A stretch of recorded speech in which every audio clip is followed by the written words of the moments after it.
Hello friends. तो पिछले lecture आपने देखा होगा, आई होप। पिछले लेक्चर अगर नहीं देखा तो फिर आप देख के आइए, या आपको ग्राफ की जो है वो बेसिक जानकारी होनी चाहिए। तो हमने इसके ऊपर 2 लेक्चर्स बनाए थे। कितने? 2। तो उन 2 लेक्चर्स में पहले में हमने ग्राफ का बेसिक्स डिस्कस किया था, काफ़ी लंबा बन गया था, 40-41 मिनट का। दूसरे में हमने ग्राफ के केसेस डिस्कस किए थे जो अपने सिलेबस में थे। और इस बार हम इसी चीज़ को आगे बढ़ाते हुए पढ़ेंगे, ग्राफिकल मेथड से हम लोग डिराइव करेंगे इक्वेशन ऑफ मोशंस के बारे में, जो अपने सिलेबस में है। हालांकि इनको डिराइव करने के कई और तरीके हैं, लेकिन यहाँ पे अपने सिलेबस में है ग्राफिकल रिप्रेजेंटेशन। कौन सा है? Graphical representation. अच्छा, पहले हम इक्वेशन ऑफ मोशंस लिख लेते हैं कि कौन कौन से हैं, ताकि कुछ ना कुछ तो आइडिया मिल जाए। तो equation of motions, equation of motion, equation of motion में पहली इक्वेशन जो है वो है v is equal to u plus a t. दूसरी इक्वेशन है s is equal to u t plus of half a t square by 2।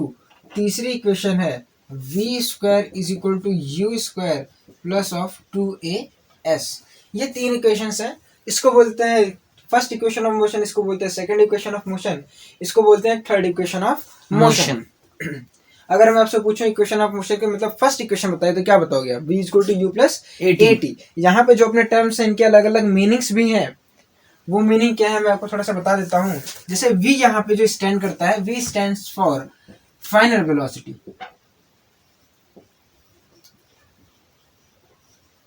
और यहाँ पे u की वैल्यू है initial velocity,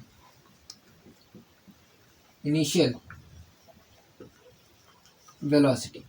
A for acceleration, T for time या time taken या time interval, जो भी आप लिखना चाहो, जितने के लिए देख रहे हो। और यहाँ पे S जो है वो याद रखिएगा, S यहाँ पे डिस्प्लेसमेंट के लिए स्टैंड करता है, ना कि डिस्टेंस के लिए। और तो कुछ बचा नहीं है। बाकी जो यहाँ पे आपको 2 दिख रहे हैं वो कांस्टेंट है, ठीक है। अब V U A T और S का आप जो भी सिंबल है वो आप समझ लें, क्योंकि इसको सबने माना है और बुक भी मानती है और बहुत पहले से मानते हुए हम लोग चले आ रहे हैं। तो सबको कोई दिक्कत नहीं है, तो हमें भी कोई दिक्कत इनको मानने में नहीं होनी चाहिए, ठीक है। अब इसको नोट करें, फिर हम इसको एक एक करके डिराइव करेंगे ग्राफिकल मेथड से, जो कि काफी आसान है अगर आपने ग्राफ पढ़ के रखा है तो।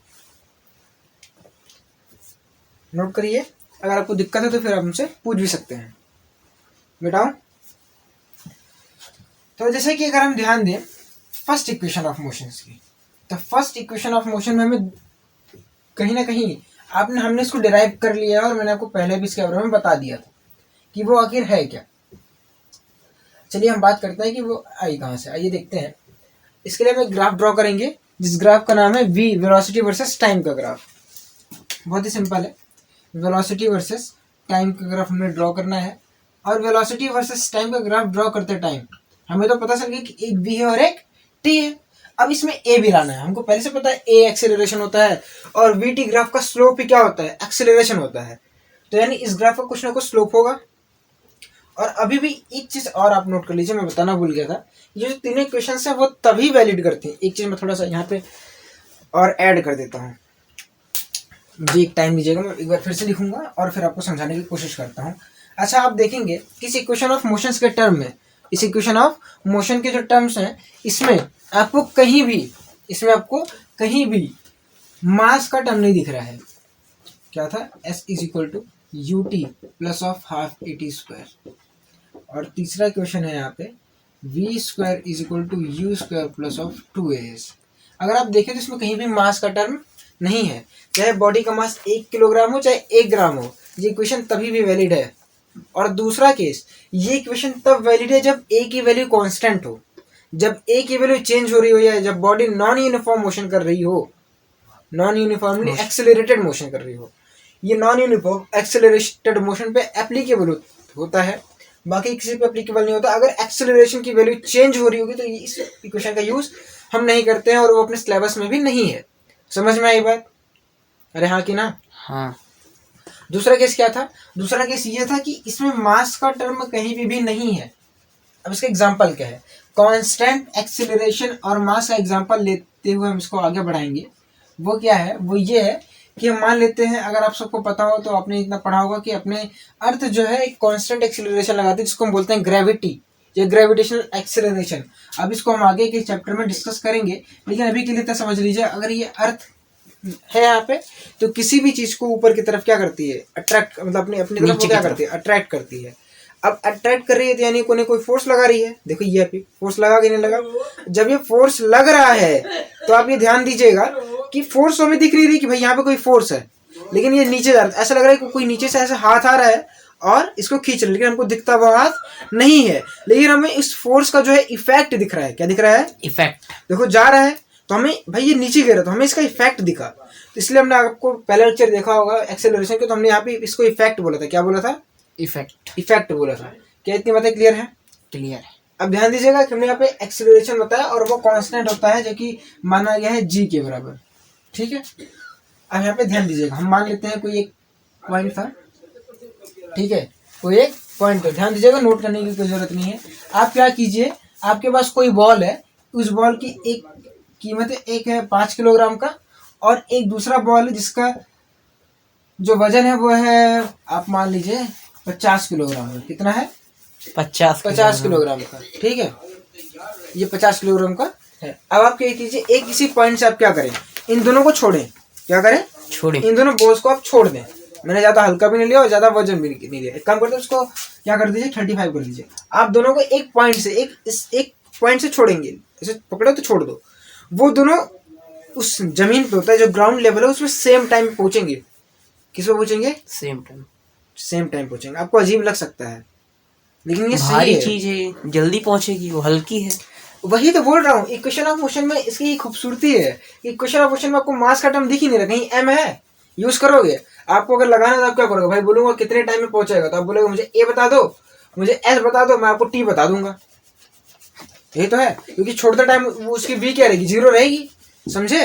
कहीं पे है, आप ये चाहे 35 लो चाहे 40 ले लो, यहाँ पे देखिए आपको दिखाना चाहूंगा। जैसे ये है, एक पॉइंट पे है, एक पॉइंट पे है। अरे तुम देखो पहले, एक पॉइंट पे है कि नहीं है? मैंने छोड़ दिया, देखो सेम टाइम पहुंचे नीचे, सेम टाइम पहुंचे कि नहीं पहुंचे, देख लो, चाहे तुमको भरोसा हो रहा है कि नहीं हो रहा है। देखो तुम देखो, मतलब ये एक पॉइंट है, यहाँ से अगर मैं लीव करूंगा तो ये जमीन पे एक ही टाइम में पहुंचेंगे। अगर जमीन में नीचे देखना, देखो, और कोलैब भी कर जाते हैं। ठीक, अगली बार नहीं गिराऊंगा क्योंकि नीचे झुकना पड़ रहा है। क्या समझ में आई इतनी बात? Yes sir. बाकी अगर आप लोग करना चाहे तो आप घर पे कर सकते हो। ठीक है, हाँ, ऐसा नहीं लेना कि एक पंख ले लेना, पंख वगैरह लेने पे भी वो चीज़ एप्लीकेबल है। आप यहाँ पे कॉन्ट्राडिक्शन ले सकते हो कि अगर मान लीजिए आपने पंख ले लिया तो पंख थोड़ा देर में पहुंचता है और वो चीज़ है वो उसके कंपेयर में पहले पहुंचती है। तो यहाँ पे जो केस है, यहाँ पे वो जो केस है वो डिस्कस करते हैं, क्योंकि आपने हवा का नाम सुना है, हवा का? विंड एयर रेजिस्टेंस होता है। वो अगर कोई भी चीज़ गिर रही है तो उसके लिए एयर रेजिस्टेंस का यूज करता है। मान लो पंख है तो वह आराम से नीचे से लहराते हुए आता है ना। और लेकिन जो कोई वजन चीज है उसके ऊपर हवा का फर्क नहीं पड़ता है, लेकिन जो हल्की चीज है उसके ऊपर हवा का फर्क पड़ता है। और जो उसी फर्क की वजह से हमें जो पंख है वो धीरे आते हुए दिखता है और कोई एप्पल है वो जल्दी आते हुए गिर जाएगा। समझे? अगर वहीं पे आप एयर रेजिस्टेंस को रिमूव कर दो, देखिए आप मान लो कि ठीक है, अर्थ अपनी तरफ से खींच रही है इसको, कोई चीज इसको F1 से नीचे खींच रही है। मान लेते हैं बल वाला अपन बहुत पहले से पढ़ चुके होते हैं ना। और अभी मान लो हवा चल रही है, तो हवा क्या करेगी, अगर मान लो इधर से हवा हमारे चल रही है तो वो उसको इधर भेजने की कोशिश करेगी, इधर भी फोर्स लगेगा। लग रहा है कि नहीं लग रहा है? लग रहा है। इन दोनों की जो नेट फोर्स है उसकी डायरेक्शन में पत्ता क्या करेगा, ट्रेवल करेगा, जिसकी वजह से जो जितना वो डायरेक्शन वो सॉरी जितनी डिस्टेंस वो ट्रेवल करता है वो बढ़ जाती है। समझ में आई बात? मतलब इधर फोर्स लगा तो वो क्या करेगा, ना तो ये जाएगा ना तो ये, वो ऐसे कहीं जाएगा। समझे? नीचे भी जाना है और आगे भी जाना है, उसको क्या करना है, नीचे भी जाना है और इधर भी जाना है। तो वो क्या करेगा, भाई साहब ठीक है मैं कॉम्प्रोमाइज कर लूंगा, मैं ऐसे जाऊंगा। तो यहाँ पे देखो ये ज्यादा है कि ये ज्यादा है, ये ज्यादा है ना, इसलिए यहाँ पे जाने में पहुंचने उसको टाइम ज्यादा लगता है इन कम्पेरेटिव दिस। अगर हवा ना चल रही एकदम बिल्कुल शांत माहौल हो तो वो भी सेम टाइम पे ही पहुंचेगा। समझ में आई बात? इसलिए मैंने बोला कि कंपेरेटिवली लो, 35 ले लो 50 ले लो, दोनों में अंतर है 15 किलोग्राम का, है ना। तो चलिए इसको हम मिटाते हुए आगे बढ़ते हैं। ठीक है, और यहीं पे हम बात करेंगे फर्स्ट इक्वेशन ऑफ मोशन की। ठीक है, फर्स्ट इक्वेशन ऑफ मोशन में हमें जरूरत है किसी की वेलोसिटी चेंज हो रही हो, पार्टिकल किसी वेलोसिटी से चल रहा हो, रेस्ट में ना हो, दूसरा उसकी वेलोसिटी चेंज हो रही हो। अगर उसकी वेलोसिटी चेंज हो रही है तो एक्सेलरेशन आएगा ही, आएगा कि नहीं आएगा? आएगा। तो बस यही सब चीज़ों को हम डिस्कस करते हुए आगे बढ़ेंगे और यहीं पे हम इक्वेशन ऑफ मोशन को डिराइव भी करेंगे बहुत ही आसानी से। आपको कहीं भी कोई भी दिक्कत नहीं होने वाली है। तो चलिए हमारे साथ आप ग्राफ ड्रॉ करेंगे और जिस ग्राफ का नाम है VT graph, velocity versus time graph. ये है वेलोसिटी और ये है टाइम का ग्राफ। मान लेते हैं पार्टिकल की इनिशियल वेलोसिटी क्या थी? u थी। जीरो नहीं मानना ना, जीरो मानना तो u की वैल्यू क्या हो जाएगी? जीरो। तो v की वैल्यू क्या आने लगेगी? 80। अभी वो भी डिस्कस कर रहा हूँ, वो स्पेशल केस है, ये क्या है? जनरल केस है। समझ में आई बात? तो मान लेते हैं पार्टिकल की इनिशियल वेलोसिटी थी u और पार्टिकल के ऊपर एक एक्सेलरेशन लग रहा था a और हमने कितने टाइम तक लगाया? t टाइम तक लगाया। कितने टाइम तक लगाया? t टाइम तक लगाया। तो जब पार्टिकल की वेलोसिटी है वो चेंज हो जाएगी और मान लेते हैं चेंज होकर v बनी। कितनी बनी? v। तो अभी इसका ग्राफ ड्रॉ करेंगे। अगर आपको पता हो तो हमने यूनिफॉर्म एक्सेलरेशन का ग्राफ पढ़ा था जो कि ऐसा आ रहा था, ऐसा तो आ रहा था। तो मान लेते हैं इस पॉइंट को हम लोग बोलते हैं, इस पॉइंट को हम लोग बोलते हैं ये भाई u है, इसकी इनिशियल वेलोसिटी। यहाँ पे ये जो पॉइंट है इसको बोलते हैं हम लोग क्या? v। और यहाँ से यहाँ तक इसकी वेलोसिटी में जो चेंज, जितना टाइम लगा चेंज होने में, उसको बोलते हैं भाई साहब टेकन टाइम कितना था? t था। कितना लगा? t। अब आप ध्यान दें कि इसको थोड़ा सा हम लोग ऐसा बना देते हैं, कंस्ट्रक्ट कर देते हैं, ठीक है। अब आप मुझे ये बताओ कि वेलोसिटी टाइम ग्राफ का स्लोप हमें क्या देता है? वेलोसिटी टाइम ग्राफ का स्लोप हमें क्या देता है? एक्सेलरेशन देता है, ठीक है। तो इसका स्लोप निकाल लेते हैं, निकालना आता है ना। m इक्वल टू क्या था? y में चेंज और x में चेंज। तो y में चेंज कितना है? देखो इस पॉइंट से देख लेते हैं, ये जितना एंगल यहाँ पे मिल रहा है उतना ही तो होगा इसका स्लोप। तो स्लोप कितना है? चेंज कितना है? v माइनस यू है ना। तो y में चेंज कितना है? v माइनस यू अपॉन कितना चेंज हो रहा है? t minus zero. अरे t माइनस जीरो कैसे हो गया भाई? x में चेंज देख रहा हूँ, u कैसे किया? गलती से। कैसे किया? गलती से किया कि कुछ सोच के किया था? गलती। तेज बोल रहा हूँ क्या? तेज हो रहा है क्या? धीरे बोलो। तो यहाँ पे क्या हो जाएगा? t minus zero. तो अगर आप इसको सॉल्व करोगे तो m की वैल्यू क्या होती है? ये बराबर है एक्सेलरेशन a की। a इज इक्वल टू क्या हो जाएगा? v minus you upon t। अगर आप इसको थोड़ा सा क्रॉस मल्टीप्लिकेशन वगैरह करो तो क्या निकल के आएगा? at is equal to v minus u. अगर हम u को थोड़ा सा इधर भी की तरफ भेज दें तो हो जाएगा v is equal to u plus at, जो कि हमारी फर्स्ट इक्वेशन ऑफ क्या है? मोशन है। क्या आया सर? इधर ही माइनस पे था u। हाँ तो अरे u माइनस में था तो उसको इधर भेजो तो प्लस नहीं हो जाएगा। मैथमेटिक्स ने पढ़ी क्या? उधरी तो रह गया। उधरी कौन इधर रह गया? u। सर तुम कंफ्यूज हो गए, मुझे एक साथ नहीं करना चाहिए था। एक साथ नहीं करते, एक काम करो, ये क्या है? 80 और u इधर माइनस में इधर आएगा तो क्या हो जाएगा? प्लस। तो 80 प्लस यू इक्वल टू क्या हो जाएगा? फिर ये v हो गया। अब एक काम करो, इनका उल्टा पुल्टा कर दो तो क्या हो जाएगा? v इज इक्वल टू क्या हो जाएगा? u plus of 80। और ये आपकी फर्स्ट इक्वेशन ऑफ मोशन जो कि आपको याद रह जानी चाहिए। और ये डेरिवेशन अगर याद रहे तो कोई बुरी वाली बात नहीं है, ठीक है। तो नोट करें और ये काफ़ी आसान है, ठीक है। Node first equation of motion पढ़ लिए थे। अब हम बात करते हैं सेकंड इक्वेशन ऑफ मोशन की। उसके लिए फिर से वही ग्राफ ड्रॉ करेंगे। v है और ये फिर से t है, सेम ग्राफ है। इस बार बस इसका नेम लेंगे। यहाँ पे ये o पॉइंट है, ये a है, ये पॉइंट b है और यहाँ से ये जो पॉइंट है इसको बोला n, इसको बोला m, ठीक है।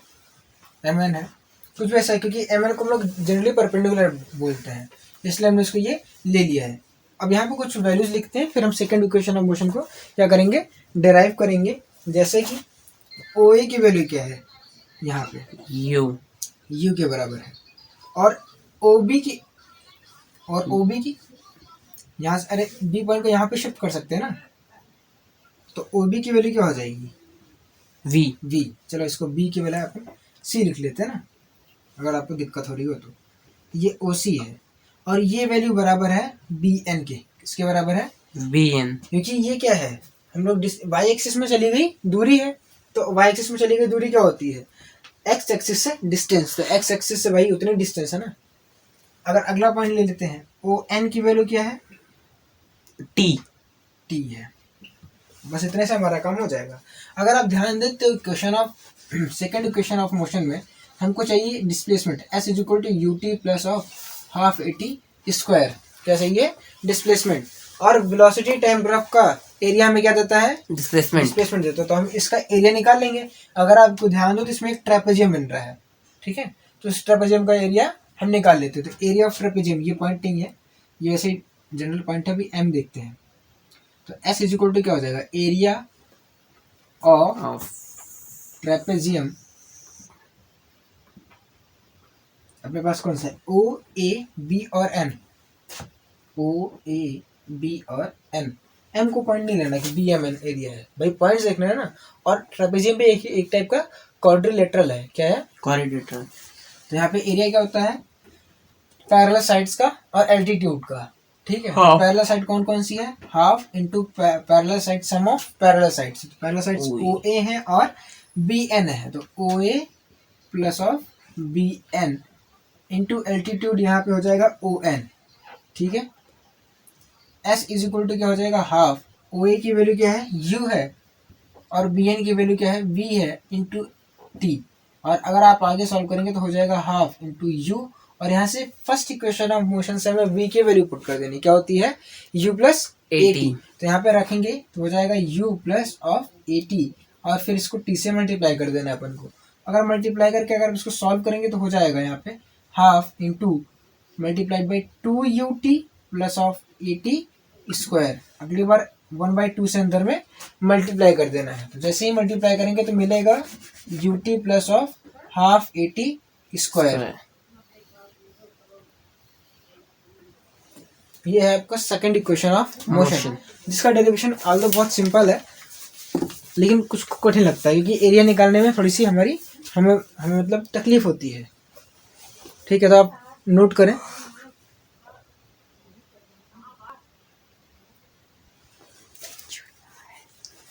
तो आई होप आपने नोट कर लिया होगा। अब इसी में देखिए हम थर्ड इक्वेशन ऑफ मोशन को डिराइव करेंगे, और इसी में करेंगे। जैसे कि अभी इन्होंने मुझसे कहा था कि आप v की वैल्यू ना रख टी की वैल्यू रखो, और ये मतलब शायद पहले से पढ़े हुए, या तो मतलब ऐसे लॉजिक बोलता है ना कि हमने u की वैल्यू तो रख नहीं सकते कि हम उसी इक्वेशन से v की वैल्यू ना रख के t की वैल्यू रख दें, तो क्या इक्वेशन ऑफ मोशन हमें मिलेगी, ठीक है। तो चलिए इस बार हम सेम चीज़ है, एवरीथिंग इज सेम, बस यहाँ पे क्या कर रहे हैं कि जहाँ पे हमने क्या किया था, हमें उसमें देखो, एक मिनट यहाँ पे ध्यान दीजिए, हमने क्या किया था, हमें पता है v इज इक्वल टू होता है u प्लस ए टी। अगर मैं यहाँ से निकाल दूँ t की वैल्यू तो क्या हो जाएगा, v माइनस यू अपॉन ए, ये तो होगा, अरे हाँ कि ना, हाँ। तो ये वैल्यू यहाँ पे रख दो, जो कि क्या रहता है, तो रखोगे तो क्या हो जाएगा, हाँ 1/2 u plus v into V minus u upon A. तो s इज इक्वल टू क्या हो जाएगा, अब देखो a plus b into a minus b, तो हो जाता है a square minus b square. तो v सॉरी यहाँ पे हो जाएगा a माइनस बी, तो v square minus of u square upon 2a। बस सबको क्या करना है, इसको इधर भेज देना है। तो यहाँ पे क्या हो जाएगा, v square minus of u square is equal to 2as, और v square is equal to u square plus of 2as। ये है आपकी थर्ड इक्वेशन ऑफ मोशन, ठीक है। आप इसको पॉज कर लें या चाहे जो भी करें। अब यहाँ पे हमने इसको डिराइव कर लिया है, ठीक है। इसके ऊपर जो क्वेश्चन है वो अपन अगले लेक्चर में पढ़ेंगे, लेकिन इसको यहीं पे रखते हैं। तब तक आप पढ़ते रहिए। All the very best.